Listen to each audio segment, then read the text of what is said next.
What do you got, Mike? Bounce back week, and your team's, coming into this last week, and then you got a little bit of a respite coming up after that. How important is it to get back on track? Well, it is. I mean, it's very important. If we played as badly as we did last weekend, you need. That's what good thing about this time of year. You got another game coming up, so let's go get better. This is a big week. They're all big weeks, and got to treat them like a playoff game. It's just kind of where it is. So we keep practicing. Questions? Watching the film on Saturday, what was the thing afterwards that you personally were probably most disappointed in that we need to fix?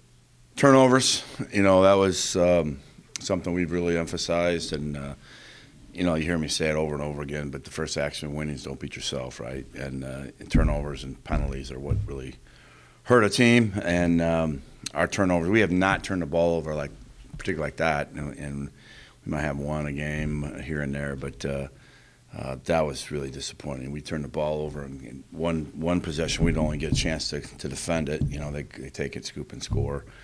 2 interceptions. Have missed ball handling. Back with our first thing we do every day in practice, and those things really bother me. So that's and Tony Peterson, he really emphasizes that as well. He's big into that, and he was disappointed as well. So that was probably the one thing I thought was very disappointing was our turnovers. I don't know if we responded very well. I don't know. I do know that we did not respond very well, and we have been a team that at least will respond we did not respond the whole day. It just felt like it was just a weird day. Can't really describe it, and we didn't respond well. So made that very perfectly clear after practice today about responding, and no matter what happens to you, good or bad, you have to respond well, and we did not do that Saturday. So those two things I think are what our turnovers, and then our response was not what I think is what we expect her.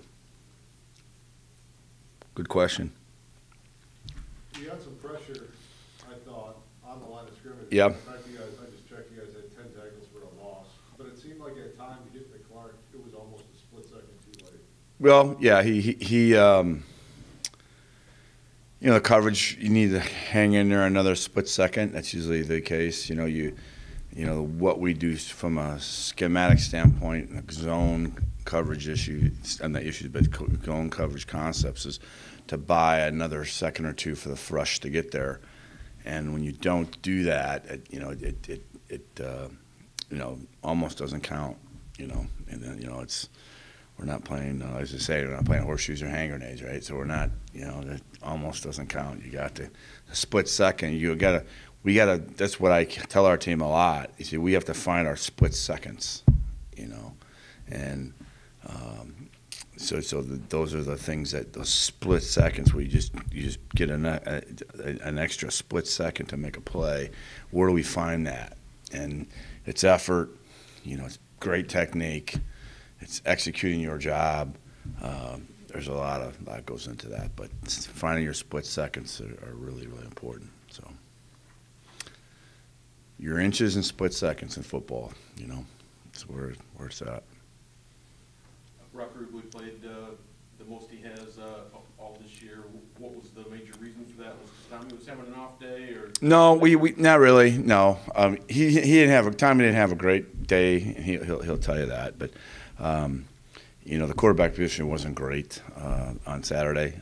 Our inside position on the offensive line, this is the offensive issues, wasn't real good on Saturday either. But we just didn't play well there. We wanted to first we rotate usually, and we give them a series or two in the first half, but the second half of the game was kind of out of touch. We just left him in the game. We didn't want to get Tommy hit or hurt, and so we left him out. So there's really nothing to that other than that.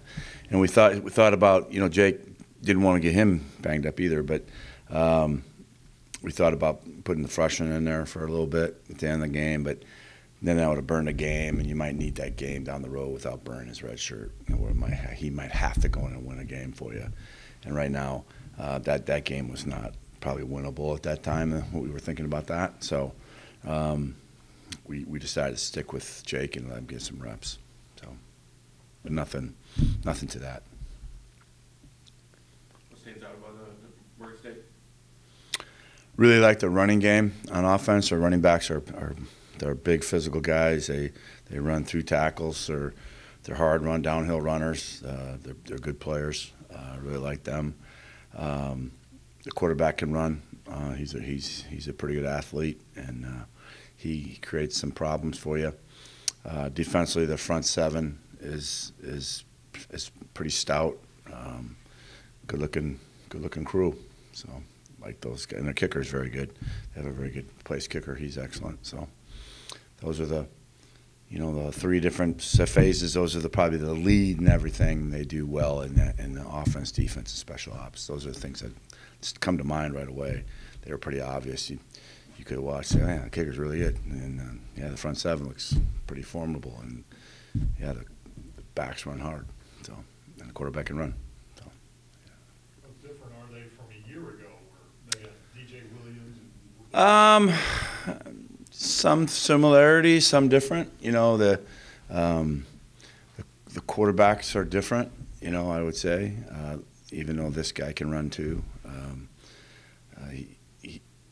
So I would think the running backs really are what stands out to me. Is they're good players, and they get downhill and they get after you. So tight ends are the same guys, I think, from a year ago. They're solid. Right. They have one of the other tight ends that played quite a bit against us last year. Pretty good player.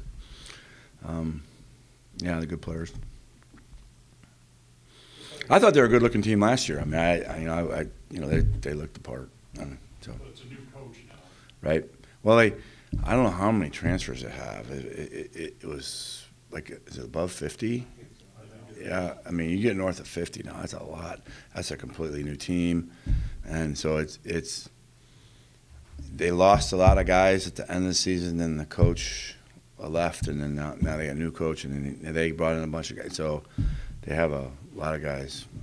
We have one of their guys that plays for us. So done a good job here. So. I guess maybe fear as a coach is a team with that many transfers, eventually they'll figure it out. You just don't want to be the opponent that figure it out. Right. I mean, they had a really good tussle with Indiana State last weekend. That was close, and they've been on the cusp, and they ran the ball really well against North Dakota. They had two really long runs, one by the quarterback and one by the back. Long runs, 40, 50-yard plus runs, and so they can hurt you now. They're good. We all know how good North Dakota is, and Coach, Coach Schweigert, he's a defensive guy, and I'm sure he didn't like what he saw out of his team that day, because he's a very good coach, and they ran the ball, had two long runs. That was eye-opening, because they're a good football team. So yeah, you're gonna have to buckle it up if you want to play this game. I think be well. If we want to play well. Anything else? Thank you guys for coming. Appreciate it.